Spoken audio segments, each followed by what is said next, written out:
Bismillah walhamdulillah wassalatu wassalamu ala rasulillahi amma ba'd.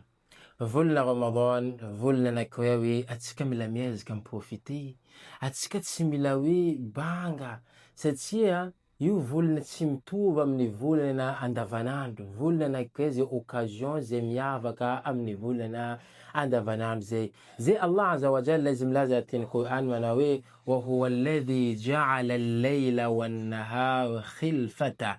Nataony Allah subhanahu wa ta'ala zany nino le alina ndraiky maraina zany mifandivididy. Dikan'izay ohatsy misy asa anankiray zay tsy vitanao tamin'ny maraina, volana fa hoe récupérer izy amin'ny alina.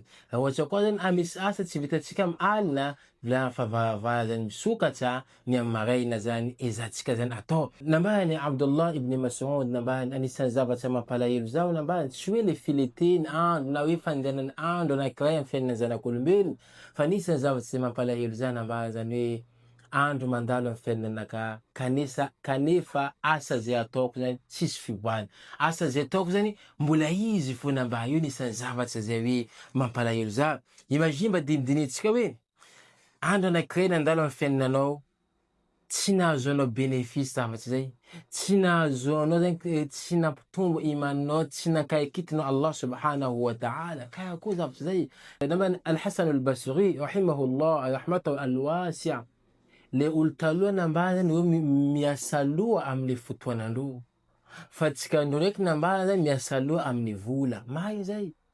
Atsika io zany miahaka telefony décharge, anao fa miasa loha aheta misy chargeur, anao fa milobe mandeha mangala, anao miahaka 5% anao fa mila micharge izy. Miasa loha karaha koa telefony ty tsy ho maty. Fa tsika ndraiky tsara nisy miasa loha hoe karaha koa ma imaninaka zay tsy ho maty igny. Karaha koa doko nataoko ampitombo izy atsika tsy miasa loha aminazy zay. Nambany Ibn Qayyum al-Jawziyya, izy milaza fa olo anankiray very fotoana io tena grave mandilatra olo nino zany olo nandalovany fahafatesana. Satria olo nandalovany fahafatesana izy zany manapaka relation nazy ndraiky donia zay misy atsika ty.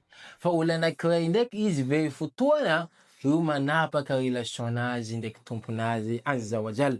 Dikan'izay volana Ramadan io volana zany saison anankiray zay ahafahantsika zany hoe manova mianatra karaha koa ataontsika mandany fotoanatsika. Fa maro amintsika mandany jeu amin'ny télé, maro amintsika mandany amin'ny telefôna, amin'ny karazana vidéo. Non, atsika zany mila mampianatra atsika volana Ramadan. Alamino programmenao, zay isaka maraina tokony manao zany hoe za manao dhikr, za manao Qur'an, za mila manao karaha fotoanao zany tsy mila lanilany fahatany. Dikan'izay omeza landa hoe zaho tokony miezaka mangataka doany anty amilay karaha zay, za tokony manao ibada karaha zay.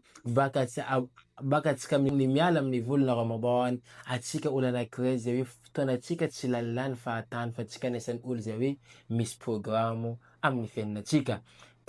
Kazadino raha mahaliana anao zany video zay, izao partagena, intano aparitao lazao amin'ny namanao zany anatra zay amin'ny manaraka indray. Wassalamu alaikum wa rahmatullahi wa barakatuh.